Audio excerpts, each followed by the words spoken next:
Assalamualaikum warahmatullahi wabarakatuh. Apa kabar Ananda kelas 4? Alhamdulillah, semoga kalian selalu dalam keadaan sehat dan selalu dalam lindungan Allah. Amin.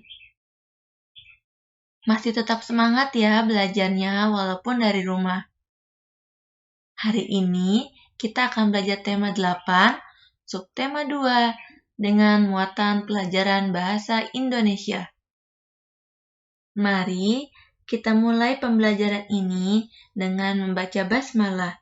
Bismillahirrahmanirrahim. Hari ini kita akan belajar tentang teks fiksi. Siapa yang masih ingat apa itu teks fiksi?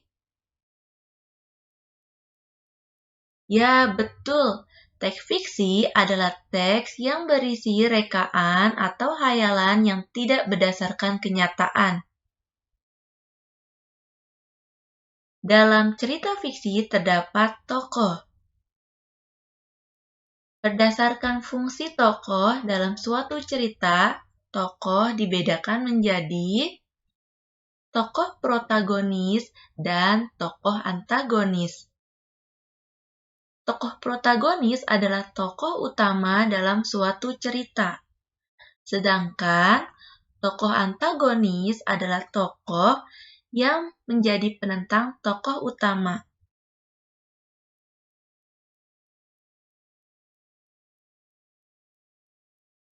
Tokoh protagonis dan antagonis dapat ditentukan dengan memperhatikan hubungan antar tokoh dalam cerita. Tokoh protagonis akan selalu ada dari awal, tengah, hingga akhir cerita. Peristiwa-peristiwa dalam cerita berfokus pada tokoh protagonis. Jadi, tokoh protagonis ini akan selalu muncul dari awal, tengah, hingga akhir cerita ya. Adapun tokoh antagonis memiliki karakter yang bertentangan dengan tokoh protagonis. Tokoh antagonis disebut juga tokoh lawan protagonis.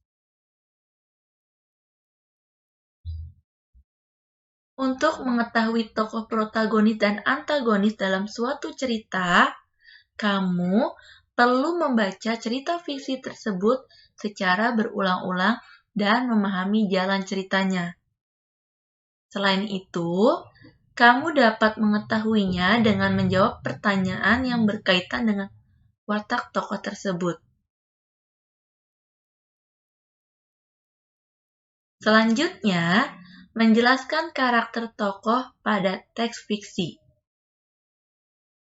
Cara untuk memahami sebuah cerita dapat dilakukan dengan membagi cerita menjadi bagian awal, tengah, dan akhir secara cepat. Lalu, kita harus mencari kalimat atau kata kunci dari cerita tersebut. Apabila kita sudah menemukan kalimat atau kata kunci, maka kita akan lebih mudah menyimpulkan isi cerita.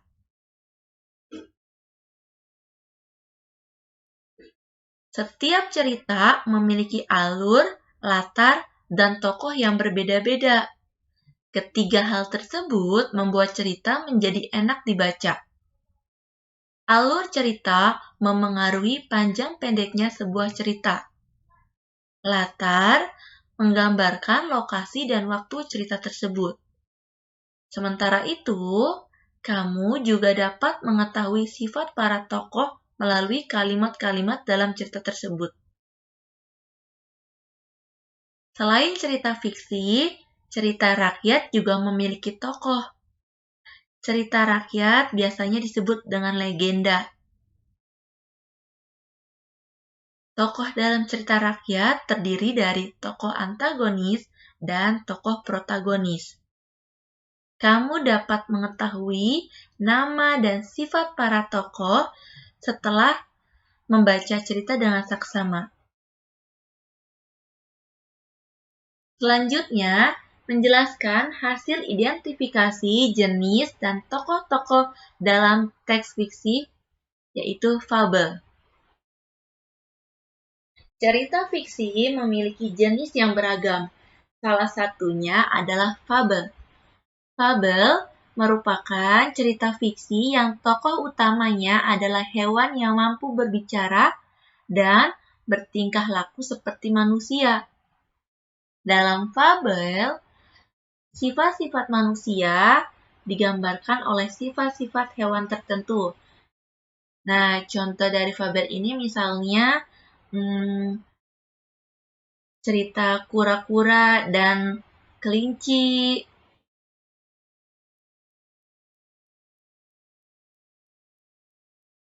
Beberapa hewan dipilih untuk memiliki sifat tertentu, seperti kancil yang menggambarkan kecerdikan, serigala yang menggambarkan keserakahan, burung elang yang menggambarkan kegagahan, harimau yang menggambarkan kekuatan dan kesombongan, semut yang menggambarkan sikap kerjasama.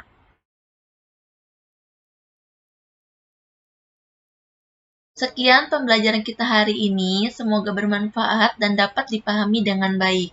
Terima kasih sudah menyimak video ini dari awal hingga akhir. Wassalamualaikum warahmatullahi wabarakatuh.